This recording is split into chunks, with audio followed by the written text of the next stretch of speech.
یا ایھا الذین آمنوا، اے لوگو جو ایمان لائے ہو، من یرتد منکم عن دینہ، تم میں جو بھی اپنے دین سے پیچھے ہٹے گا، فسوف یاتی اللہ بقوم، اللہ ایسے لوگوں کو لائے گا، یحبہم، کہ اللہ ان سے محبت کرے گا، ویحبون، اور وہ اللہ سے محبت کریں گے۔ تو اس پر بیان چل رہا تھا کہ دین سے پیچھے ہٹنے کا جو بنیادی سبب ہے وہ ہے اللہ کی محبت میں کمی۔ صرف دلائل سے اللہ کو مان لینا کافی نہیں ہے، بلکہ اللہ سے محبت کا ہونا ضروری ہے۔ جب یہ محبت ملتی ہے تو انسان کا ایمان محفوظ ہو جاتا ہے، پھر وہ پیچھے نہیں ہٹتا۔ بلکہ اگر محبت کسی غلط چیز سے بھی ہو جائے جس کا غلط ہونا دلائل سے ثابت ہو، پھر بھی انسان اسے حاصل کرنے کی کوشش کرتا ہے۔ تو اب آپ سوچئے کہ جب غلط چیز کی محبت انسان کو پیچھے نہیں ہٹنے دیتی تو صحیح چیز کی محبت کیسے پیچھے ہٹنے دے گی اس کو؟ لوگوں کو جو ناجائز عشق ہو جاتا ہے، یہ صحیح محبت ہے یا غلط ہے؟ ان کو پتہ بھی ہوتا ہے غلط ہے، اس سے صحت کا نقصان، ملنے والا کچھ بھی نہیں ہے، لیکن پھر بھی گھل گھل کے پاگل ہو رہے ہوتے ہیں۔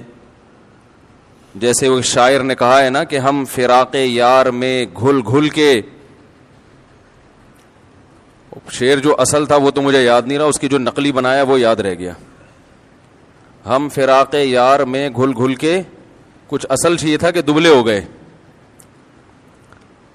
تو وہ شاعر نے اس کو چینج کر دیا کہ آج کل کے عاشق اللہ اس کے رسول کے عشق میں دبلے ہونے کے بجائے کھا کھا کے موٹے ہو رہے ہوتے ہیں۔ تو اس نے یوں کر دیا، ہم فراق یار میں، فراق یار کا مطلب یار کی جدائی، اللہ کی محبت، رسول کی محبت، اتنی محبت کے گھل گھل کے ہاتھی ہو گئے ہیں۔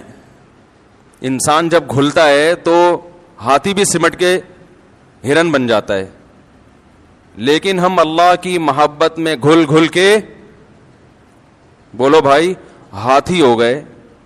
کہہ رہے اتنے گھلے رستم کے ساتھی ہو گئے۔ رستم پہلوان اور بھولو پہلوان اب آپ کو دیکھ کے شرم محسوس کر رہے ہیں۔ تو یہ بھی اللہ اور اس کے رسول کی محبت کا ایک اسٹائل ہے کہ آپ رسول کے عشق میں کھاتے زیادہ ہیں، سمجھ رہے ہیں نا؟ کیونکہ وہ نبی کی محبت کا جو طریقہ آپ نے ایجاد کیا، اس میں کثرت سے روزے اور کثرت سے تہجد، کہ رات کو آپ اللہ کے سامنے کھڑے ہو کر اپنے آپ کو تھکائیں، اس سے بھی انسان دبلا ہو جاتا ہے نا۔ کیا ہو گیا یار، کیا ہو گیا بھائی؟ اللہ کی محبت میں اپنے آپ کو آپ نے تھکایا، بھائی پہلے ہی صحیح تھا یار، اس کو کیا چھیڑ دیا آپ نے؟ الفلاحیہ کا قیامت کی بڑی بڑی علامات میں سے ایک علامت یہ ہے کہ الفلاحیہ کا اسپیکر صحیح ہو جائے گا، الفلاحیہ کا اسپیکر ٹھیک ہو جائے گا۔ بڑی بڑی علامات میں سے بہت بڑی بڑی علامتیں ہیں، کہ ایک علامت یہ آئی تھی کہ جنرل مشرف پہ مقدمہ چلے گا، قیامت کی بڑی علامت۔ ایک یہ تھی کہ الطاف بھائی واپس آ جائیں گے، ٹھیک ہے نا۔ ایک علامت یہ بھی بیان کی جاتی تھی، قیامت کی علامات، اور بھی بہت ساری ہیں، لیکن وہ سیاست کی طرف چلا جائے گا معاملہ۔ ملک میں کرپشن کا خاتمہ ہو جائے گا۔ تو ایک بہت بڑی علامت یہ ہے کہ الفلاحیہ کا لاؤڈ سپیکر صحیح ہو جائے گا۔ تو ابھی بھی صحیح نہیں ہے، جو مجھے آواز میں نا مشکل ہو رہی ہے، آواز مزیدار نہیں ہے، ہر آدمی چھیڑ رہا ہے اس کو، اس کا کوئی کچھ سسٹم بنائیں، یہاں کیمرہ لگائیں، جو سیٹنگ ہے نا اس کو ہر ایک چھیڑتا ہے، بس جو بھی ہے یہ چھیڑ رہا ہے کوئی لازمی، یہ پری پلان کے بغیر نہیں ہو سکتا۔ میں نے بہت اس میں اچھا گمان رکھا کہ نہیں یار نہیں ہوتا، جنات آ کے کرتے ہوں گے، ایسا نہیں ہے، یہ کوئی بندہ آ کے باقاعدہ چھیڑتا ہے اس کو، دشمنی ہوگی کسی کو ہم سے, کسی سے قرض لے کے ہم واپس نہیں کر رہے ہوں گے, کوئی چابی بنوائی ہوئی ہے کسی نے دوسری, میرا خیال ہے. یہ حقیقت بتا رہا ہوں, آپ اس کو مذاق نہ سمجھیں, کیونکہ ایسا ہو نہیں سکتا کہ بڑے بڑے ماہرین کو لے آئے ہم, انہوں نے ایک سیٹنگ ہوتی ہے فجر میں, وہ سیٹنگ آؤٹ ہوئی ہوتی ہے. فجر کی تلاوت میں مجھے مزہ ہی نہیں آتا, وہ مائک خراب ہو چکا ہوتا ہے, اس میں کبھی گونج رہا ہے, کبھی آواز کم ہے, اور ہر بیان میں نئے سرے سے سیٹنگ کرنی پڑتی ہے. تو کوئی بندہ ہے جو چھیڑ رہا ہے اس کو, اس نے چابی بنوائی بھی ہوگی, کیونکہ یہاں 8-10 سال پہلے کسی نے ایک چابی بنوائی بھی تھی, وہ اس نے لاکر سے پیسے نکالے, خیر پکڑا گیا پھر وہ. تو ایسے ہی کوئی بندہ ہوگا جو بنوائی بھی ہے, کچھ گڑبڑ کر رہا ہے اس کو. یہ سنجیدگی سے اس کو نوٹ کریں. آپ دیکھیں کہ جیسے بھی جو سیٹنگ ہے نا اس کی تصویر کھینچیں اور دیکھیں اثر میں وہی سیٹنگ ہے یا نہیں ہے. کیمرے تو لگے ہوئے ہیں نا, اگر وہ آؤٹ ہے تو ہم کیمرے میں پھر دیکھیں گے کہ کون گھسا ہے اس میں, تو بٹن چھیڑا کس نے ہے. یہ جو جنات ہے نا یہ نہیں کرتے کام. آپ کو پتا ہے میں نے ایک دفعہ بیان میں یہ کہا تھا کہ ایک صاحب کہنے لگے ہمارے گھر میں کچھ الٹے سیدھے کام ہو رہے ہیں, لاکر کھلا ہوا ہوتا ہے, یہ ہوتا ہے, بہت دیکھ لیا کوئی. میں نے کہا اپنے ہی گھر کا کوئی چور ہے. وہ کہہ رہے نہیں ہمارے گھر میں کوئی ایسا نہیں ہے. میں نے کہا بھائی ایسا ہی ہے. تو میں نے کہا خفیہ کیمرہ لگاؤ, پتہ نہ چلے کہ کیمرہ لگایا ہے, تو یا تو وہ جن آنا چھوڑ دے گا یا وہ پکڑا جائے گا. کل کسی نے مجھے واٹس ایپ پہ ویڈیو بھیجی کہ گھر میں رات کو روزانہ نل کا کھلا ہوا ہوتا تھا, صبح جب گھر والے اٹھتے تو نل کا سے پانی بہ رہا ہوتا تھا. بہت دیکھ لیا بھائی یہ کون ہے جو رات کو نل کا جا کے کھولتا ہے. عاملوں کو فون کیا, انہوں نے کہا جنات کا کیس ہے اور یہ ہے, اور ہزاروں روپے اڑا دیے اس چکر میں. یا تو میرا بیان انہوں نے کہیں سنا کہ خفیہ کیمرہ لگائیں, یا ویسے ہی ان کے ذہن میں آیا کیمرہ لگایا تو انہوں نے مجھے وہ کیمرے کی ویڈیو بھیجی کہ وہ جن پکڑا گیا. عاملوں نے سب نے یہی کہا کہ کیا ہے اثرات ہیں, کیونکہ ان بیچاروں کے پاس, میں نے بتایا تھا نا ایک حکیم کو پھوڑے کی بیماری کا علاج آتا تھا, پھنسی کا آتا ہی نہیں تھا. یہ کلپ بنائے عاملوں پہ, بہت دن ہو گئے عاملوں پہ بولا نہیں ہوں میں. تمام عاملوں نے, چاہے وہ دیوبندی تھے, بریلوی تھے, اہل حدیث تھے, جتنے بھی روحانی تھے نا, سب نے یہی کہا کہ جنات کا کیس ہے یہ سیدھا سیدھا. اور پڑھنے کو, اور وہ آتے ہیں نا سونگتے ہیں, یوں کرتے ہیں ایسے ٹوپی ڈرامے جیسے ان کو کوئی محسوس ہو رہا ہے, یہاں پہ آئیں گے کچھ اثرات مسرات محسوس ہو رہے ہیں. اس طرح کے ڈرامے چہرے کے ایکسپریشن سے اور باڈی لینگویج سے یہ شو کرتے ہیں کچھ ہے یہاں پہ. تو انہوں نے خفیہ کیمرہ لگایا تو دیکھا کہ رات کو چوہا آیا, اس نے بڑے تمیز سے نل کا کھولا, پانی بھی پیا اس نے, اور ٹب میں پانی جمع ہو کے نہا بھی رہا ہے کمبخت, بڑے آرام سے اس میں غسل. چوہا بہت ذہین جانور ہے, اس کو کہیں گرمی لگتی ہوگی, اس نے اندازہ لگا لیا. وہ اب اتنی سینس اس میں ہے نہیں کہ بھائی تو اس کو بند تو کر دے, کھولنا آتا ہے اس کو بند کرنا نہیں آتا. خوب نہا دھو کے نکل لیا. وہ کسی کا دماغ بھی نہیں جا سکتا کہ چوہا آ کے نلکا کھولے گا, اس میں نہائے گا اور پھر چلتا ہوا جائے گا. اب وہ تو شکر ہے چوہے کے چلتے ہوئے کے نشانات نہیں تھے, ورنہ عامل بولتے کہ جنات چوہوں کی شکل میں آ رہے ہیں. حقیقت ہے یہ, دیکھو پنجے, تو بہت بڑا کوئی جن ہے. تو گھر میں خفیہ چوریاں ہو رہی ہیں نا, جن ون پہ نہ ڈالا کریں. خفیہ چوری کوئی بہت ہوشیار چور ہے, لوگ کہتے ہیں سمجھ میں ہی نہیں آ رہا کوئی کیسے چوری کر سکتا ہے. تو بھائی ہوشیار چور تو کہتے ہی اس کو ہیں کہ جو اس طرح سے چوری کرے کہ سمجھ میں نہ آئے. اگر سمجھ میں آنا شروع ہو جائے تو وہ پھر چوری تھوڑی کرے گا, تو اس کو پتا ہے کہ پکڑا جاؤں گا بھائی میں, اس کو پتا ہے میں پکڑا جاؤں گا. تو بات یہ چل رہی تھی, کیا بات چل رہی تھی, جو اصل بات تھی نا, اس سے میں یہ عرض کر رہا تھا کہ اللہ تعالیٰ کی محبت, اگر میں کہہ رہا تھا محبت ایک ایسی زبردست چیز ہے, ایسی زبردست چیز ہے کہ اگر کسی چیز کے غلط ہونے پر دلیل قائم ہو جائے اور آپ کو پتہ ہے کہ یہ 100% غلط ہے, لیکن آپ کے دل میں اس کی ایک دفعہ محبت پیدا ہو جائے تو غلط ہونے کے باوجود آپ اسے حاصل کرنے کی کوشش کرتے ہیں. تو اگر کسی چیز کا دلائل سے برحق ہونا ثابت ہو جائے, جیسے اللہ اور اس کے رسول کا اور آپ کی تعلیمات کا, اسلام کی تعلیمات تو بہت پاکیزہ ہیں, ہر ایک کی فطرت کو اپیل کرتی ہیں. تو اگر کسی کا, یہ ایک بات یاد رکھو, اسلام کو شخصیتوں پہ نہ پرکھا کریں, سمجھ رہے ہیں نا, اسلام کو تھوڑا سیاست سے الگ رکھیں. اسلام میں سیاست ہے, سیاست میں اسلام نہیں ہے. اسلام میں سیاست بھی ہے مگر سیاست میں اسلام یہ نہیں ہے. کیونکہ میں بہت زیادہ لوگوں سے جو ہے نا وہ الٹی سیدھی, وہ جو میں نے ایک عمران خان کی تقریر پر حمایت کر دی تھی اس میں بہت سارے اپنے کٹ گئے. میں نے تقریر کی حمایت کی, اس میں بھی شروع میں اور آخر میں بڑی تمہید تھی کہ اس کو آپ کوئی سیاسی رخ نہ دیں, یہ کوئی JUI کی مخالفت نہ سمجھیں یا مسلم لیگ کی مخالفت نہ سمجھیں. ایک ملک کے وزیر اعظم نے اسپیچ کی ہے. میرے پاس اب خطوط آ رہے ہیں لوگوں کے, فون تو میں اٹھاتا بہت ہی کم ہوں, خطوط آ رہے ہیں کہ آپ ہمارے دل سے اتر گئے.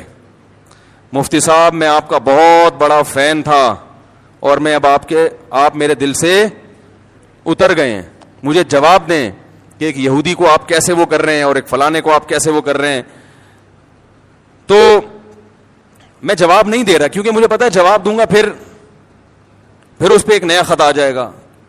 اس لیے جواب نہیں دے رہا کہ آپ میں جواب کا تحمل نہیں ہے, برداشت نہیں ہے, برداشت نہیں ہے. آپ یہ چاہتے ہیں کہ یعنی اس بنا پر بھائی آپ اختلاف کرو نا, بولو بھائی مفتی صاحب آپ نے جو وزیر اعظم کی تعریف کی غلط کی ہے, اس کا دل سے اترنے سے کیا تعلق ہے؟ کوئی شرعی مسئلہ تھوڑی میں نے بیان کیا ممبر پہ بیٹھ کے. اب بولو بھائی جو آپ دین کی باتیں کر رہے ہو ماشاءاللہ وہ تو بڑی زبردست ہیں, تو اس معاملے میں ہم آپ کے پہلے بھی فین تھے اب بھی فین ہیں. سیاست کے معاملے میں جو آپ نے یہ بات کی ہے وزیر اعظم کی تقریر سے ہم آپ کے متفق نہیں ہیں, ختم ہو گئی بات. مثال کے طور پر میں اگر کوئی میڈیکل سائنس کی بات کروں, میں بتاؤں شوگر کی ایک فلاں دوا ہے, میں نے ڈاکٹر سے سنا ہے بڑی زبردست ہے, آپ نے اس سے بڑے ڈاکٹر سے سنا کہ وہ زبردست نہیں ہے, تو میں آپ کے دل سے اتروں گا؟ بولو نا بھائی, دل سے اتروں گا؟ آپ بولیں گے یار میڈیکل سائنس میں انہوں نے ایک بات کہی ہے ان کی رائے کے مطابق, دوسرے ڈاکٹر نے تو اس کے خلاف کہا ہے. اب آپ کے پاس دونوں آپشن ہیں, اس کی مانیں ہمارے والے ڈاکٹر کی مان لیں, دل ول سے نہیں اتاریں گے آپ. بولیں گے ان چیزوں سے آدمی نہ دل سے اترتا ہے نہ دل پہ چڑھتا ہے. میں جب طالب علم تھا تو ہمارے ایک استاذ نے ایک نصیحت کی ہمیں, وہ اس وقت نصیحت سمجھ میں نہیں آئی, اب آتی ہے سمجھ میں. انہوں نے کہا دیکھو عوام کی عقیدت سے کبھی متاثر نہیں ہونا, صحیح ہے نا, جو عوام آپ سے کہنا حضرت حضرت ماشاءاللہ ماشاءاللہ آپ کے چپل بھی اٹھا رہے ہیں, اس سے کبھی متاثر نہیں ہونا, دھوکے میں نہیں آنا. میں نے کہا کیوں؟ انہوں نے فرمایا 2 منٹ میں ان کی عقیدت تیل ہو جاتی ہے. سمجھ رہے ہیں نا, ذرا سی کوئی بات دائیں بائیں ہوئی جو ان کے مزاج کے خلاف ہوئی, وہ ساری عقیدت ختم, گالیاں دینے پہ آ جائیں گے, حوصلہ نہیں ہے. مولانا طارق جمیل صاحب کے ساتھ کیا کیا ہے, انہوں نے اگر عمران خان کی تعریف کر دی, آپ کہہ دو غلط تعریف ہے, ختم. ساری زندگی کی ان کی محنت, ہزاروں گناہگاروں کو ان کے ہاتھوں اللہ نے توبہ کی توفیق دی. کیا اللہ نے, اب تو وہ عمر زیادہ ہو گئی, اس طرح سے وہ بول نہیں سکتے, عمر زیادہ ہو گئی اور بیماریاں نے گھیرا ہوا ہے ان کو, تو ان کی آپ تقریریں سنیں جوانی کی, کیا دلوں, سخت دلوں کو انہوں نے, سخت دلوں کو نرم کیا ہے, کیسے بڑے بڑے گناہگاروں کو ان کی وجہ سے توبہ کی توفیق ملی ہے. ساری زندگی کی محنت ایک طرف, ایک وزیر اعظم کی ذات پر انہوں نے تھوڑی سی بات کر لی کہ اچھا آدمی ہے, تو وہ ساری محنت اور وہ عقیدت ایک دم ہوا ہو گئی. ہم نے تو اس کی ذات کی تعریف بھی نہیں کی ہے, ہم نے تو یہ کہا ہی نہیں کہ اچھا ہے کیا برا ہے, ہم نے تو یہ کہہ دیا تقریر اچھی ہے. اس پہ خطوط آ رہے ہیں, آپ ہمارے دل سے اتر گئے. میں کوئی کہہ رہا میں 8 سال سے سن رہا تھا, کوئی کہہ رہا میں 15 سال سے سن رہا تھا, کوئی کہہ رہا میں جناب آپ کو, میں تو ساری رات آپ کے بیان بیٹھ کے سنا کرتا تھا, سوتا نہیں تھا, لیکن آپ میرے دل سے ہمیشہ کے لیے اتر گئے ہیں. بھائی اتنا تو پھر آج اس بات پہ نہیں, کل کسی اور بات پہ اتر جائے گا, آپ اتر جاؤ گے آپ ٹریک سے. اتنا چھوٹا ظرف اگر رکھو گے تو دنیا میں کسی سے بھی فائدہ نہیں اٹھاؤ گے. اس لیے کہ آج آپ دل سے عقیدت کر رہے ہو نا, اور عقیدت میں غلو کی وجہ سے ہمارے آپ کے دل سے ہم اتر رہے ہیں, کل ان سے کوئی مسٹیک ہوگی وہ بھی آپ کے دل سے اتر جائیں گے. تو ایسے آدمی کے دل میں کبھی کوئی پنپ سکتا ہی نہیں ہے. ظرف بڑا رکھیں, یہ بول لیا کریں بھائی غلطی ہو گئی مفتی صاحب سے. آپ کا خیال اگر ہے کہ ہم نے غلط کہا, بھائی مفتی صاحب بہت اچھے, آپ کے خیال میں, وہ تو اللہ ہی جانتے اچھے ہیں کہ نہیں ہے, لیکن آپ کہہ رہے ہیں بھائی میرے خیال میں مفتی صاحب بہت اچھے, یہ والی بات مفتی صاحب کی میں اس سے متفق نہیں ہوں, ختم. اس میں کون سا مسئلہ ہے بھائی؟ اتنا بڑھاتے ہیں یار ان چھوٹی چھوٹی باتوں کو. آپ بولو حضرت مولانا طارق جمیل صاحب بہت اچھے, اللہ نے ان سے بڑا کام لیا, بڑا تقوی, بڑی للہیت.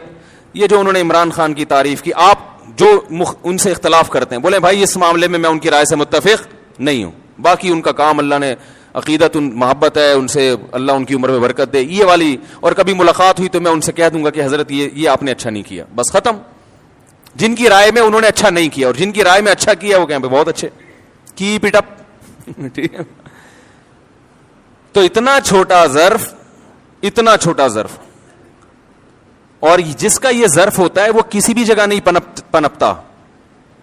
دیکھو رسول اللہ صلی اللہ علیہ وسلم نے ارشاد فرمایا, خواتین سے خطاب کیا کہ عورتیں جہنم میں مردوں سے زیادہ ہوں گی. خواتین نے پوچھا کیوں؟ اس حدیث میں تو ہے عورتیں زیادہ ہوں گی, دوسری حدیث میں آتا ہے جنت میں بھی عورتیں زیادہ ہوں گی, ایک اور حدیث ہے. یہ میں اس لیے کہہ رہا ہوں کہ خواتین ڈر جاتی ہیں کہ ہم یہاں بھی وہاں بھی, دعا کر یہ کیا مذاق ہے. وجہ اس کی ہے کہ خواتین کی آبادی ہی زیادہ ہوگی, تو ظاہر ہے ادھر بھی زیادہ تو ادھر بھی زیادہ. تو پوچھا گیا بھائی وجہ کیا ہے؟ آپ نے فرمایا تکفرن العشیر, شوہر کی نافرمانی کرتی ہو. ناشکری, نافرمانی نہیں, کفر کہتے ہیں ناشکری کو.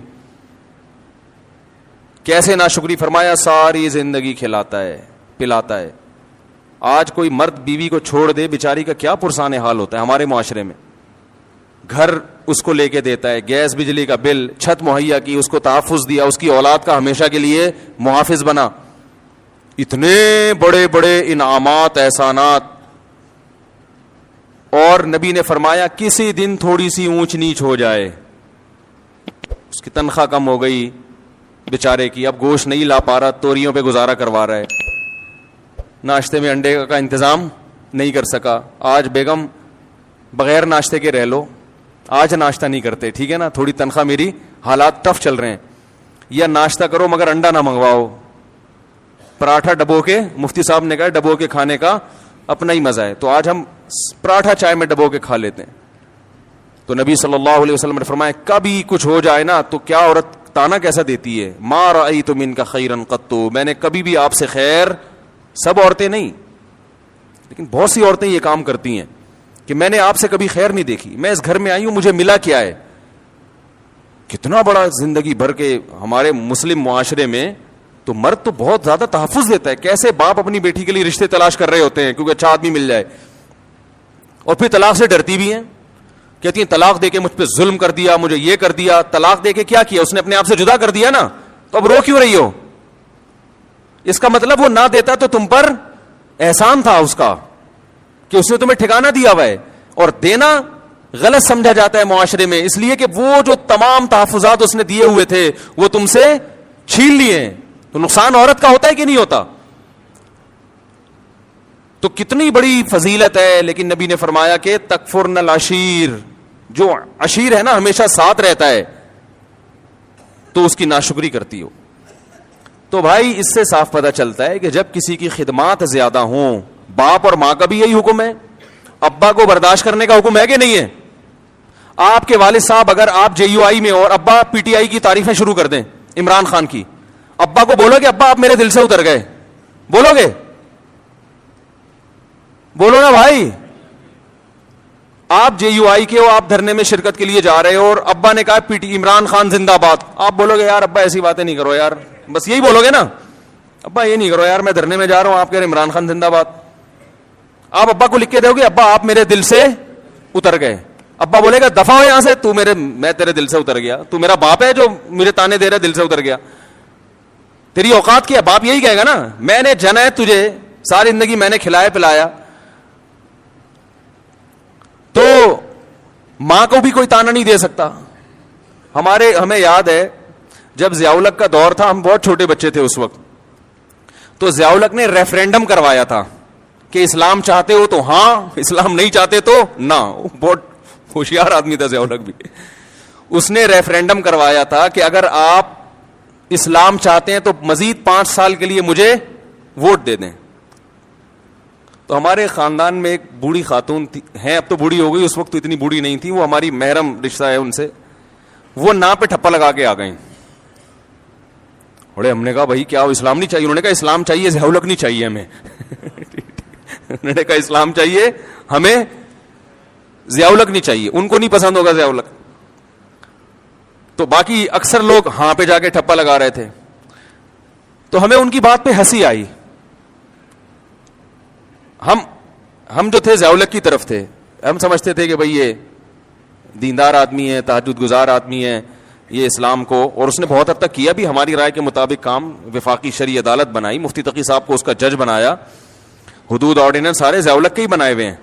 اس کے دور میں جو جتنی ٹی وی اینکرز تھی سب کے سر پہ دوپٹہ ہوتا تھا. بہت سارے کام اس نے کیے اور بہت سارے کر سکتا تھا، مگر لوگوں نے اس کا ساتھ نہیں دیا. لیکن اس میں بھی رائے کا اختلاف ہو سکتا ہے. کوئی کہتا ہے امریکی ایجنٹ تھا، کوئی کہتا ہے کیا ہوا. ایسا نہ ہو جو تھوڑے بہت جن کے دلوں سے میں نہیں اترا اب ان کے دلوں سے بھی اتر جاؤں کہ آپ تو ضیاء الحق کی حمایت کر رہے ہو. تو 2 منٹ لگتے ہیں دل سے اترنے میں. تو وہ نا پہ لگا کے آ گئیں. اب وہ ہمارے خاندان کی بڑی خواتین، ہم ان سے یہ کہتے ہیں آپ ہمارے دل سے ہمیشہ کے لیے اتر گئیں. تو بھائی رشتے ہیں جو ٹھیک ہے نا کا، اور ہم نے بظاہر تو یہ کفر ہے نا کہ اسلام نہیں چاہیے. وہ کہتی تھی اسلام چاہیے. یہ ضیاء الحق نے اسلام کا ان کے رائے کے مطابق لیبل لگایا ہوا ہے کہ اب اسلام تو ہر آدمی کہے گا نا ہاں. تو ہاں کا مطلب یہ کہ اگلے 5 سال کے لیے میں دوبارہ آ رہا ہوں. تو بھائی ہمارے اپنے رشتے داروں میں ہم جب بیٹھتے ہیں، کوئی جے یو آئی کی حمایت کر رہا ہوتا ہے، کوئی پی ٹی آئی کی حمایت کر رہا ہوتا ہے. اب جو خاندان کے بڑے بزرگ ہیں ہم ان سے تمیز سے احترام سے تھوڑی سی ڈیبیٹ کر لیتے ہیں، بحث کر لیتے ہیں. بھائی ٹھیک ہے آپ کی رائے ہے، بڑے بزرگ تو بزرگ ہی رہیں گے. اب یہ تھوڑی کہ وہ پی ٹی آئی میں چلا گیا تو وہ ہمارے دل سے اتر گیا، وہ جے یو. بھائی بڑے خاندان کے رشتہ ہے. دوست احباب میں بھی ایسا ہی ہوتا ہے. ہم جب بیٹھتے ہیں ہمارے دوستوں میں، ہمارے شاگردوں میں، میرے شاگردوں میں کوئی جے یو آئی کا ہے، کوئی پی ٹی آئی کا ہے، وہ بیٹھے ہوئے ہوتے ہیں. اب وہ کہ آپ ہمارے دل سے اتر گئے. میں کہوں گا بس دل سے اتر گئے تو میں تو سبق نہیں پڑھاؤں گا. جب تمہارا استاد سے تمہیں عقیدت محبت ہی ختم ہو گئی تو میں تمہیں تفسیر کیوں پڑھاؤں؟ میں کیوں پڑھاؤں بھائی تمہیں تفسیر؟ اتنا بڑا تانا تم نے دے دیا کہ آپ ہمیں سمجھ میں ہی نہیں آ رہے نا. تو جب پھر اس سے پڑھو جو تمہیں سمجھ میں آ رہا ہے. جو سمجھ میں نہیں آ رہا اس سے کیوں پڑھ رہے ہو؟ تو چھوٹا دل نہ رکھو میرے بھائی. ظرف کو کیا کرو؟ دوسرے کی رائے سننے کا تحمل پیدا کریں. رائے سننے کا تحمل پیدا کریں.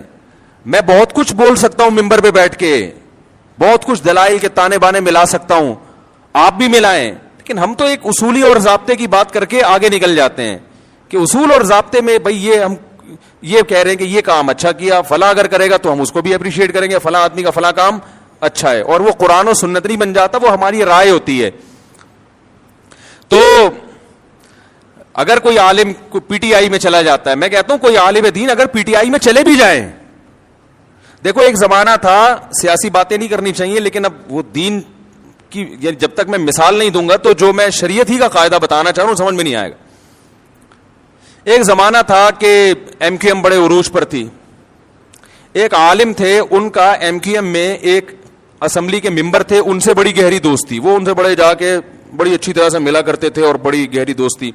کسی نے اعتراض کیا کہ حکمرانوں سے تعلق ہے بھائی، کہ جب بھی اسمبلی کا ممبر آئے گا اور یہ جناب اس سے بڑے اچھے طریقے سے ملیں گے، اس کو چائے بھی پلائیں گے، یہ تو چاپلوسی کر رہے ہیں. یہ کیا کر رہے ہیں؟ یہ تو چاپلوسی، حکمرانوں کی چاپلوسی. تو میں نے ان سے کہا، میں نے کہا بھائی دیکھو، ایک جب کوئی بھی حکومت میں ہے تو اس کے خلاف چلو گے تو آپ اپنے کام نہیں نکلوا سکتے، اور اگر آپ اس سے دوستی لگا کے بہت سارے دینی کام کروا سکتے ہیں اس سے تو یہ چاپلوسی نہیں ہے، یہ شریعت میں عین مطلوب ہے. چاپلوسی حکمرانوں کی وہ حرام ہے جو اپنی ذات کے لیے ہو، قوم کے لیے ہے، ملک و ملت کے لیے، تو یہ چاپلوسی نہیں ہے، یہ تو اخلاق ہے. اور شریعت نے ہمیں حکمرانوں کے احترام کا حکم دیا ہے، ان کو ذلیل کرنے کا حکم نہیں دیا. اس لیے کہ قومی اتحاد جو ہے نا، اتحاد وہ جب ہی ہوتا ہے کہ جب سب ایک امیر پر متفق ہوں، تب ملک پاورفل بنتا ہے، تب اس وقت طاقتور بنتا ہے ملک. آپ درجنوں سیاسی اختلاف کریں تو اگر کوئی کسی اسمبلی کے، اب میں اس لیے کہہ رہا ہوں، حضرت مولانا طارق مل صاحب جا کے بیٹھے ہوئے ہیں کسی حاکم کے پاس، اس کی تصویریں آ رہی ہیں اور نیچے جھوٹی حدیثیں اور اسلاف کے واقعات کے جو حکمرانوں سے ملتا ہے وہ یوں ہے تو وہ یوں ہے تو وہ فلانا ہے. بھائی جو اپنی ذات کے لیے ملے, اپنی ذات کو پروموٹ کرنے کے لیے, اور جس کے پیچھے مقصد ہو, جس کے پیچھے ایک قوم کی خدمت ہو, تو اس کے لیے بالکل جائز ہے. اور یہی کام جب آپ کرتے ہیں تو وہ حلال ہوتا ہے, دوسرا کرے تو وہ کیا ہو گیا, وہ ناجائز ہو گیا. کوئی اصول ہی نہیں ہے, کوئی ضابطہ ہی نہیں ہے کسی بھی چیز کا. تو خلاصہ یہ نکلا کہ تھوڑا سا ظرف کو بڑا رکھیں, اختلاف رائے کا تحمل کریں کہ اس کی یہ رائے ہے, ہماری. دیکھو یہ ہمارے اکابر میں اس سے بھی بڑے بڑے اختلافات ہوئے ہیں. فلاں کو وزیر اعظم بننا چاہیے کہ نہیں بننا چاہیے, فلاں حقدار ہے یا نہیں, یہ کم درجے کا اختلاف ہے. کنٹری بننا چاہیے نیا یا نہیں بننا چاہیے, یہ زیادہ بڑا اختلاف ہے. کیا خیال ہے؟ جب ہندوستان کے دو ٹکڑے ہو رہے تھے, مولانا حسین احمد مدنی رحمہ اللہ تعالی کی رائے یہ تھی کہ ہندوستان کو دو ٹکڑوں میں تقسیم, بولو بھائی, نہیں ہونا چاہیے. ان کی رائے تھی, یہ تھی. ان کے پاس اپنے دلائل تھے کہ زیادہ مسلمان انڈیا میں ہیں, یہاں تھوڑے ہیں. تو ایک پوری ان کے پاس ایک دلائل تھے. مولانا اشرف علی تھانوی رحمہ اللہ تعالی, مولانا ظفر احمد عثمانی رحمہ اللہ تعالی کی رائے یہ تھی کہ بننا چاہیے ملک. یہ بہت بڑا اختلاف تھا کہ نہیں تھا؟ بھائی کنٹری وجود میں آنا چاہیے کہ نہیں آنا چاہیے, یہ چھوٹا اختلاف نہیں تھا. مولانا حسین احمد مدنی وہ کہتے تھے ملک نہیں ٹوٹنا چاہیے, اس پہ وہ جلسے کر رہے تھے, دھرنے دے رہے تھے, بڑی تحریک چلائی تھی انہوں نے, پورا ایڑی چوٹی کا زور لگا لیا کہ ہندوستان کو نہیں ٹوٹنا چاہیے. لیکن مولانا تھانوی رحمۃ اللہ علیہ قائد اعظم سے باقاعدہ ملاقاتیں کر رہے تھے. مولانا ظفر احمد عثمانی تھانوی قائد اعظم سے ملاقاتیں کر رہے تھے, ان کو اپریشیٹ کر رہے تھے کہ الگ ملک بنانا ہے ورنہ ہم ہندوستان میں پس جائیں گے. اور یہ دونوں ایک دوسرے کا اس قدر احترام کرتے تھے, اتنے شدید اختلاف کے باوجود, کہ آج تک ان کے شاگردوں میں آپ کو چپکلس نظر نہیں آئے گی. میرے شیخ حضرت مفتی رشید احمد صاحب رحمہ اللہ تعالی حضرت تھانوی کے سلسلے کے ہیں, اور ان کے نظریے سے متفق تھے کہ پاکستان بننا چاہیے. لیکن حضرت نے حدیث پڑھی مولانا حسین احمد مدنی سے, سمجھ رہے ہو, اس دور میں جب یہ اختلاف عروج پر تھا. بخاری پڑھی ہے کس سے؟ مولانا حسین مدنی سے. اتنے شدید اختلاف کے باوجود ہمارے حضرت فرماتے ہیں مجھے مولانا حسین احمد مدنی سے اتنی عقیدت تھی کہ میں درس میں ان کے قریب آ کے بیٹھا کرتا تھا, اور جہاں موقع ملتا ان کے پاؤں کے تلووں پہ اپنا ہاتھ لگاتا. ایک عشق کی حد تک محبت تھی نا, اتنی محبت. کتنا بڑا اختلاف, اس لیے کہ انہوں نے اس اختلاف کو آپس کی نفرتوں کا ذریعہ نہیں بنایا, آپس کی نفرتوں کا ذریعہ نہیں بنایا. مولانا تھانوی رحمہ اللہ تعالیٰ کو کسی نے فرمایا کہ ابو الکلام آزاد جو ہیں وہ پاکستان بننے کے قائل نہیں ہے, وہ آپ سے بحث کرنا چاہتے ہیں. ٹھیک ہے نا, وہ آپ سے بحث کرنا چاہتے ہیں. تو کسی نے بتایا حضرت ابو الکلام آنا چاہتا ہے. حضرت نے مزاح میں فرمایا آنے دو, یہاں جد الکلام بیٹھا ہوا ہے. یعنی اب کہتے ہیں باپ کو اور جد کہتے ہیں دادا کو. وہ اگر کلام کا باپ ہے تو ہم کلام کے دادا ہیں. ان کی آپس میں بحث بھی ہوئی اور مباحثے بھی ہوئے, بڑی محبت سے, بڑے سلیقے سے. اس کے باوجود اپنی رائے پر قائم. شیخ الحدیث مولانا زکریا رحمہ اللہ تعالیٰ کو کسی نے بتایا کہ آپ تو سرے سے سیاست میں حصہ ہی نہیں لیتے, ملکی حالات کہاں تیسرا گروپ ایک یہ تھا جو دونوں طرف کہیں بھی نہیں تھا, وہ کہتا تھا ہم سیاست میں.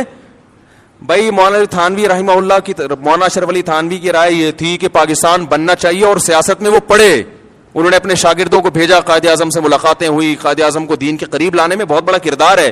یہاں تک کہ قائد اعظم پینٹ شرٹ پہنا کرتے تھے.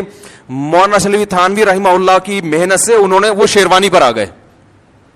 انہوں نے کہا یہ لباس جو ہے نا ہمارے ملک میں ماڈرن لوگوں کا سمجھا جاتا ہے, لوگ اس سے آپ کو اسلامی لیڈر نہیں سمجھیں گے, تو آپ اپنا لباس چینج کریں. قائد اعظم اس پہ بھی ایگری ہو گئے. اور حکیم الامہ مولانا اشرف علی تھانوی قائد اعظم کی بہت, وہ کہتے تھے اس کے گیٹ اپ پہ نہ جاؤ, وہ کہتے تھے قائد اعظم ان کے گیٹ اپ پہ نہ جاؤ, یہ آدمی اندر سے مسلمان ہے.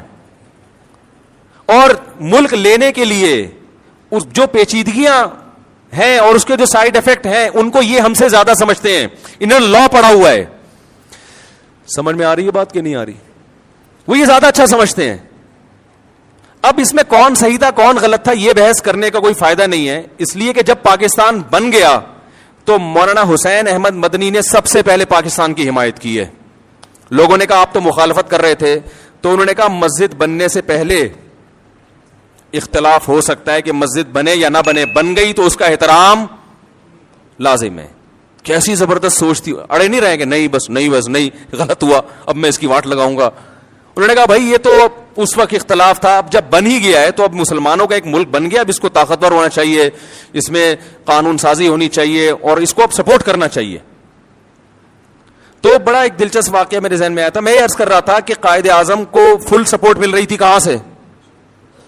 مولانا شریف تھانوی رحمہ اللہ تعالی کی طرف سے, اور ادھر مولانا حسین احمد مدنی وہ سیاست میں وہ ان کے جلوس نکل رہے تھے, اور وہ تقریروں میں کہتے تھے مسلمانوں یہ دہلی کی جامع مسجد چھوڑ کر کہاں جا رہے ہو, یہ بابری مسجد چھوڑ کر کہاں جا رہے ہو, یہ تو تمہارے 1000 سال تم نے ہندوستان پہ حکومت کی ہے, یہ تو تمہارا ہے.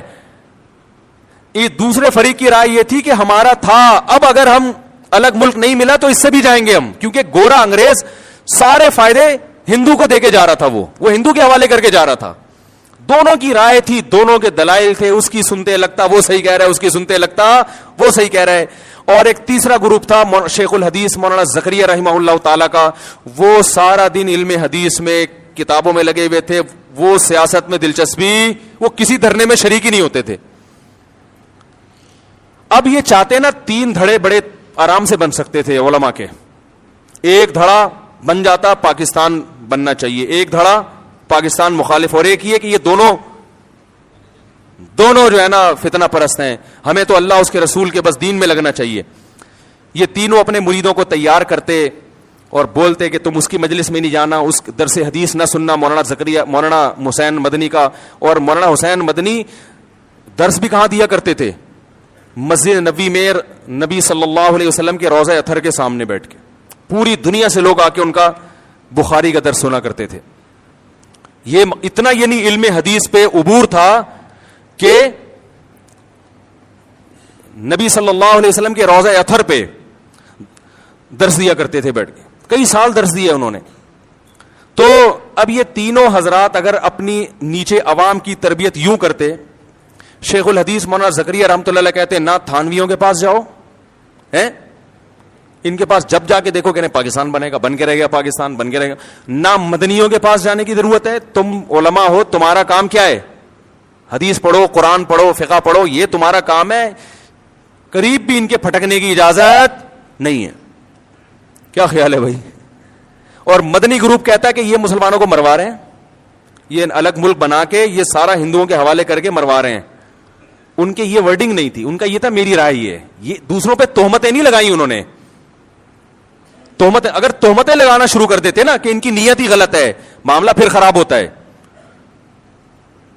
معاملہ جب خراب ہوتا ہے جب آپ دوسرے کی نیت پہ ڈاکہ ڈالنا شروع کر دیں, یہ بندہ ہی غلط ہے, یہ ان کی نیت. بھائی نیت کیسے, کوئی قرآن میں تھوڑی لکھا ہوا ہے کہ پاکستان بننا چاہیے کہ نہیں بننا چاہیے, یہ تو رائے ہے نا, تو 2 رائے بن سکتی ہیں. تو انہوں نے یہ نہیں کہا کہ ان کی نیتیں ٹھیک نہیں ہیں, یہ تمہیں مروانا چاہتے ہیں, یہ ہیں ہی غلط لوگ, یہ تو پہلے ہی صوفی ٹائپ کے لوگ ہیں, خانقاہیں چلانے والے لوگ ہیں, تو تمہیں مروا دیں گے. تو کسی نے تبھی تینوں فریقوں میں آپس میں آج تک محبت قائم ہے.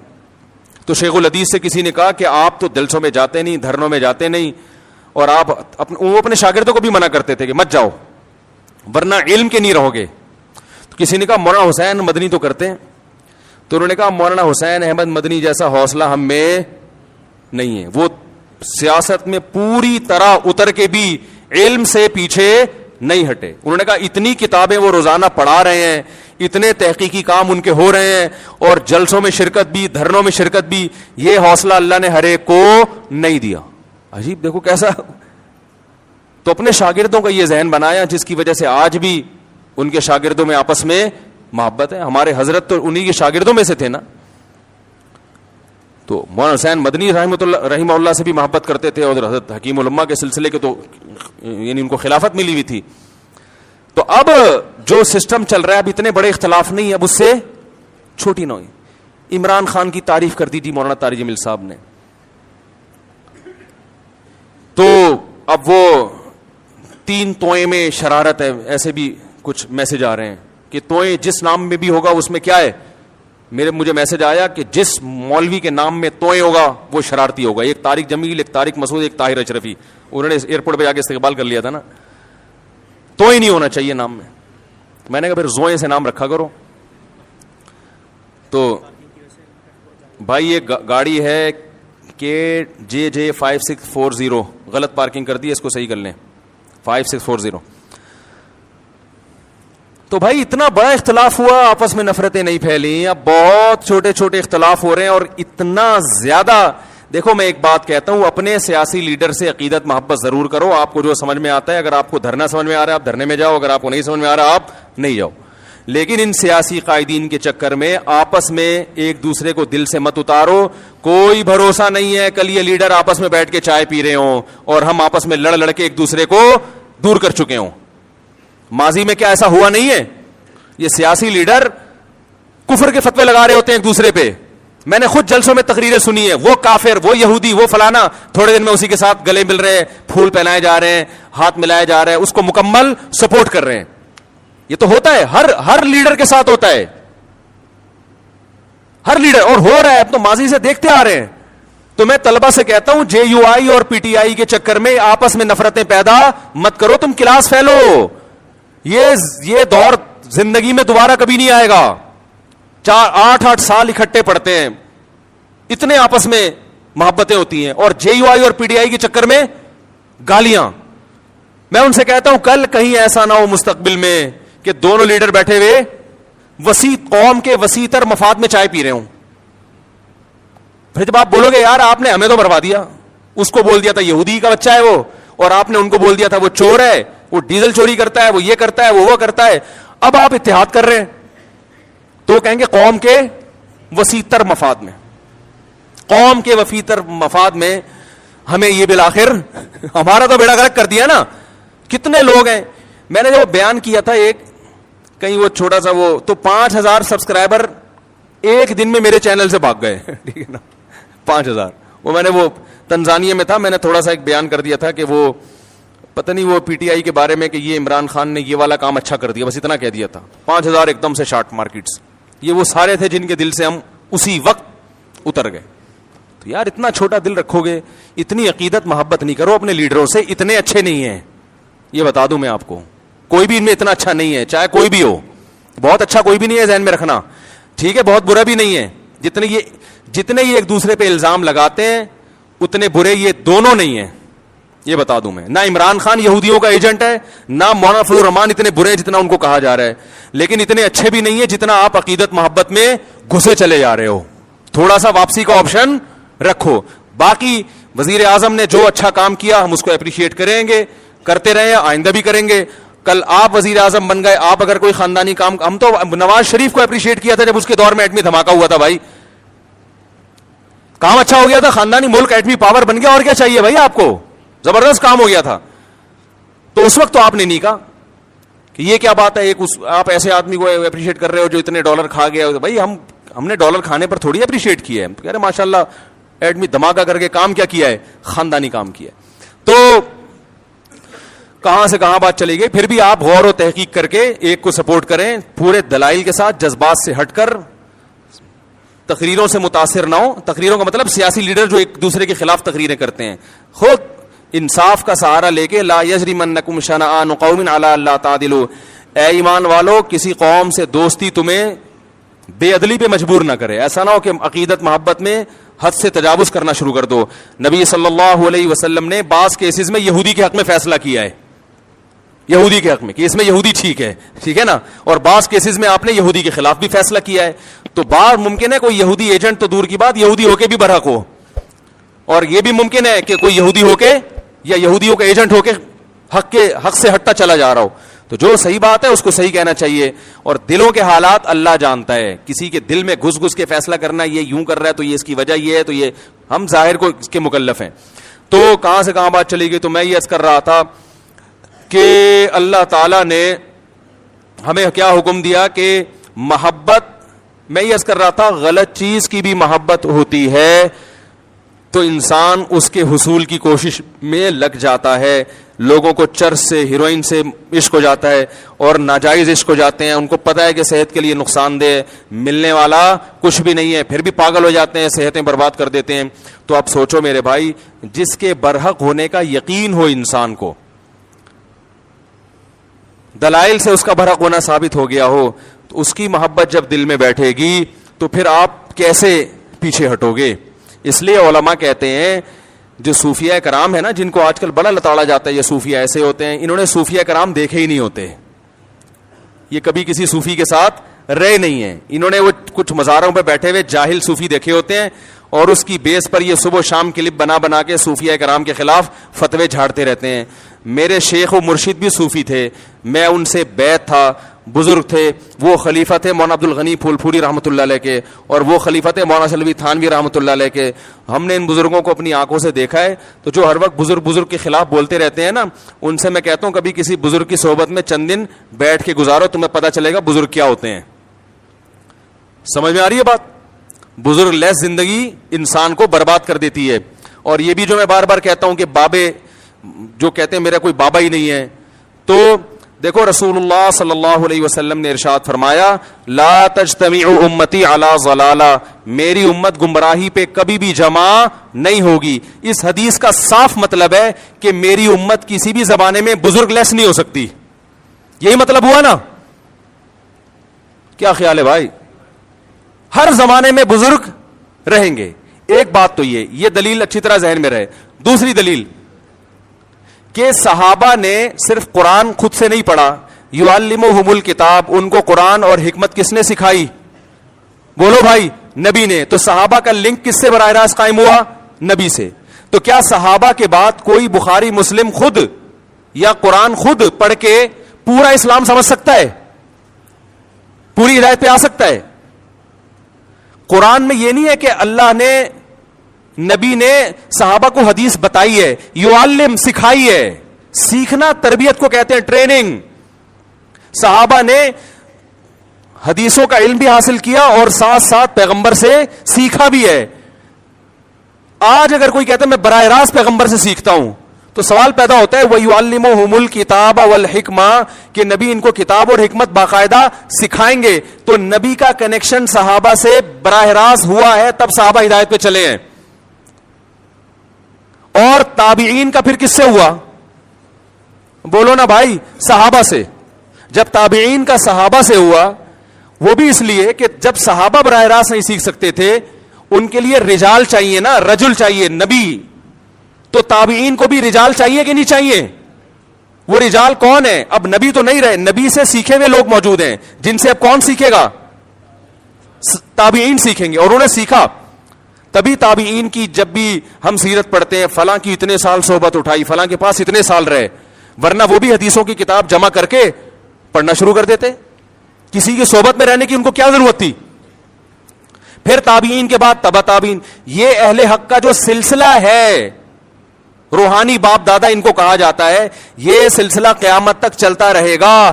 اس سلسلے میں گمراہ لوگ بھی پیدا ہوں گے, لیکن اگر اہل حق پیدا ہوں گے تو وہ بھی اسی میں پیدا ہوں گے, اس کے علاوہ نہیں ہو سکتے. نہیں آ رہی میرا خیال ہے بات سمجھ میں؟ اس سلسلے سے جو ہٹے گا نا, وہ کبھی بھی ہدایت پہ نہیں ہو سکتا, چاہے وہ بخاری مسلم کے صبح شام حوالے دے دے کے آپ کو الو بناتا رہے بیٹھ کے. اس کا مطلب وہ غلط تشریح کر رہے حدیثوں کی, وہ ہدایت پر نہیں ہے. اب میں ان گمراہ لوگوں سے مطالبہ کرتا ہوں کہ اپنے روحانی باپ دادا کا سلسلہ پیش کرو. وہ کہتے ہیں امام بخاری, وہ کہتے ہیں امام ترمذی, آج سے 1100-1200 سال پہلے چلے جاتے ہیں. اس کا مطلب یہ ہے کہ 1500 تقریباً 1200 سال سے امت بزرگ لیس چلی آ رہی ہے نا, جبکہ یہ صحیح حدیث کے, بولو بھائی, خلاف ہے. یہ تو حدیث میں تو بزرگ لیس امت ہوگی نہیں. سلسلہ میں آپ کو 10 دفعہ اپنا سلسلہ بتا سکتا ہوں الحمدللہ, کہ میں نے کن علماء سے علم حاصل کیا, حدیث کس سے پڑھی, حدیث کا سلسلہ محمد صلی اللہ علیہ وسلم تک پہنچاؤں گا, تفسیر کا سلسلہ محمد صلی اللہ علیہ وسلم تک پہنچاؤں گا. میں جو قرآن پڑھتا ہوں تجوید کے ساتھ, وہ سلسلہ نبی صلی اللہ علیہ وسلم تک پہنچاؤں گا. تزکیہ, قرآن نے کہا وَيُزَكِّيهِمْ, نبی ان کا تزکیہ بھی کریں گے. تزکیہ کا مطلب ایسی تربیت کرنا کہ ظاہر باطن پاک صاف ہو جائے. انسان بن جائے انسان. یہ تزکیہ میرا ہوا کہ نہیں ہوا یہ تو میں نہیں دعویٰ کرتا, لیکن تزکیہ کی کوشش ہم نے کن بزرگوں سے کی, ان بزرگوں کا سلسلہ, پھر ان کے بزرگ کون تھے, ان کے کون تھے, یہ میں محمد صلی اللہ علیہ وسلم تک پہنچا سکتا ہوں. تو ہم ان گمراہ لوگوں سے یہ کہتے ہیں کہ آپ ایک دم جو اٹھ کے آ گئے 15ویں صدی میں, اور آپ قرآن و حدیث کے نام پہ آپ کہتے ہیں فلاں بابا بھی ایسا, وہ فلاں بھی ایسا, وہ فلاں بھی ایسا. پھر ہم کہتے ہیں صحیح سچی مچی کے بابے کون ہیں وہ تو بتا دو نا. وہ کہتے ہیں سچی مچی کے امام بخاری ہیں. اس کا مطلب امام بخاری کے بعد یا تو پیدا نہیں ہوئے یا آپ ان کا نام بتانے سے شرما رہے ہو. ٹھیک ہے نا, کیونکہ جن بزرگوں کا آپ نام لوگے نا ان میں آپ کے باپ دادا نہیں آ رہے ہوں گے, حنفی آ رہے ہوں گے یا شافی آ رہے ہوں گے. صحیح ہے نا. ہندوستان میں جتنے بھی آئیں گے سارے بزرگ آگے جا کے حنفی, سب حنفی ہو جائیں گے سب. اور آپ کو لفظ حنفیت سے کیا ہے چھڑے, آپ سارا دن انہی کے خلاف بولتے رہتے ہو, تو آپ ان کو اپنے کھاتے میں کیسے ڈالو گے آپ. یا کوئی ایسا آ رہا ہوگا جس کے نظریات سے آپ کے نظریات بالکل مختلف ہوں گے. تو یہ خوب یاد رکھیں کہ انسان ریسرچ کے قابل یا تحقیق کے قابل یا ہدایت میں جس کو فالو کیا جائے, اس کی سب سے پہلی شرط یہ ہے کہ وہ یہ بتائے کہ میں نے علم کس سے حاصل کیا, اور پھر جس سے حاصل کیا اس کا برحق ہونا کس لیے ثابت کرے گا, اس نے کس سے, اس کا بابا کون تھا, اس کا بابا کون تھا. یہ بابوں کے بغیر آپ اس فہرست میں حدیث کی روشنی میں آ ہی نہیں سکتے جن کو ہدایت یافتہ کہا گیا ہے. نہیں یاری بات. تو یہ جو کہتے ہیں نا میں بابی نہیں ہوں, یہ خود اپنی گمراہی پہ مہر لگا رہے ہوتے ہیں. ہاں بابوں کی دیر آر 2 types آف باباز, گمراہ اور اہل حق. تو آپ نے ہمارے والوں کو تو سب کو گمراہ قرار دے دیا, تو آپ اہل حق دکھائیں, ہم ان کو فالو کرنا شروع کر دیں گے. سمجھ رہے ہو نا. جیسے ہم غیر مسلموں سے کہتے ہیں کہ محمد صلی اللہ علیہ وسلم معاذ اللہ اگر جھوٹے ہیں تو اللہ نے اپنے بندوں کو, اللہ براہ راست تو ہم کلام ہوتا نہیں ہے, وہ بھی غیر مسلم بھی اعتراض کرتے ہیں نا, نبی نے یہ کیا, نبی نے یہ کیا, نبی ایسے تھے, معاذ اللہ الزام لگاتے ہیں, ایک 9 سال کی بچی سے شادی کر لی. ہم اس کے دلائل دیتے ہیں بھائی یہ اس کلچر میں معیوب نہیں تھا اور اس کی کیا کیا حکمت, نہ یہ تو معاذ اللہ ایسے تھے. وہ بہت سارے اعتراضات کرتے ہیں. تو ہم کہتے ہیں گل ویلے دی تے پھل موسم دا.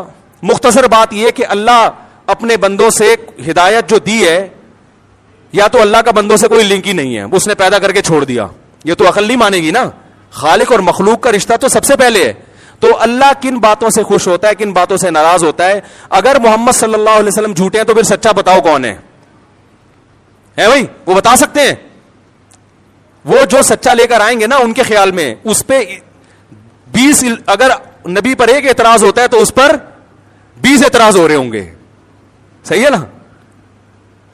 تو ہم کہتے ہیں بھائی اس سے پتا چلتا ہے کہ اللہ نے محمد صلی اللہ علیہ وسلم کے علاوہ کسی کو پنپنے دیا ہی نہیں ہے. تو جن بزرگوں سے ہم نے علم حاصل کیا, دین حاصل کیا, انہی لوگوں نے ماضی میں خدمات سر انجام دی ہے, میدان جہاد میں بھی, تصوف کے میدان میں بھی, حدیث کی خدمت میں بھی, فقہ کی خدمت میں بھی, تفسیر میں بھی, تزکیہ میں بھی. انہی کی راتوں کی عبادتیں. میں اپنے شیخ کو جانتا ہوں, ہمارے شیخ حضرت مفتی رشید احمد صاحب رحمہ اللہ تعالی رات میں تہجد میں 5 رکعت تلاوت کیا کرتے تھے, اور اتنا روتے تھے اللہ کے خوف سے کہ حضرت نے دعا مانگی کہ اللہ میرا رونا بند کر دے, صحت کو نقصان ہو رہا ہے. سمجھ رہے ہیں. آج تو سب سے بڑا مسئلہ ہے اللہ کی محبت میں رونا نہیں آتا. ہمارے حضرت کو اتنا آتا تھا کہ اللہ سے دعا مانگی, اللہ میری یہ کیفیات بولو بھائی ختم کر دے. پھر ان کی تقریباً 20 سال صحیح بخاری پڑھائی ہے. اتنا بخاری پہ عبور تھا, بدعت کے بہت خلاف تھے, بہت زیادہ خلاف تھے بدعت کے. عقائد ایسے صاف ستھرے. ہم نے تو ان بزرگوں کو دیکھا ہے, لیکن نکالنے والے ان کی بھی کتابوں کو غلط توڑ موڑ کے کچھ بھی نکال کے ان کو بھی الزام لگا دیتے ہیں. اور ہم جب کہتے ہیں اس الزام کا جواب دینے کے لیے ہم تیار ہیں, سامنے بیٹھو, سامنے بیٹھنے کے لیے تیار, وہ کلپ بازی جو ٹائم ویسٹنگ. تو یہ جو ہے نا بزرگ لیس معاشرہ, یہ اسلام کا معاشرہ نہیں ہے, قرآن و سنت کے بالکل خلاف ہے. سمجھ رہے کہ نہیں سمجھ رہے. تو آپ کو تربیت کرنی ہے, کسی اللہ والے سے تعلق قائم کرنا پڑے گا, جو آپ کا تزکیہ کرے, آپ کو تمیز سکھائے, سب سے پہلے آداب سکھائے, آپ کو محبت سکھائے, آپ کو آپ کا ظرف بڑا کر دے کہ اختلاف رائے جب ہوتا ہے مسائل میں تو اس کو پیش کرنے کا کیا طریقہ ہوتا ہے. میں سمجھا پا رہا ہوں اپنی بات. تو ہم نے جن بزرگوں کو دیکھا, جن اکابر کو دیکھا, ہم نے ان میں اللہ کا خوف پایا. ہمارے حضرت رحمہ اللہ تعالی کا تقوی ایسا مشہور تھا کہ ان کے بارے میں مشہور تھا کہ کوئی ایڑی چوٹی کا زور لگا دے, کوئی چیز اگر ناجائز ہے نا وہ ان سے کروا نہیں سکتا. جس چیز کا ثابت ہو گیا نا کہ یہ کیا ہے, غلط ہے شریعت میں. اور بہت سی چیزوں میں انہوں نے اپنے بزرگوں سے اختلاف بھی کیا ہے, وہ ہم بھی کرتے ہیں. ان کی رائے اگر بدل گئی تو انہوں نے کہا ٹھیک ہے, لیکن احترام کے ساتھ. انہوں نے فتوے نہیں لگائے. مفتی رشید احمد صاحب فرض نماز کے بعد اجتماعی دعا کو نہیں مانتے تھے, اس کا کوئی ثبوت نہیں ہے. ان کے استاذ مانتے تھے, لیکن دونوں میں محبت, احترام. حضرت نے پورا رسالہ لکھ دیا کہ فرض نماز کے بعد اجتماعی دعا ثابت نہیں ہے, لیکن حضرت نے کلپ بنا کے عوام میں آگ, بولو بھائی, نہیں لگائی.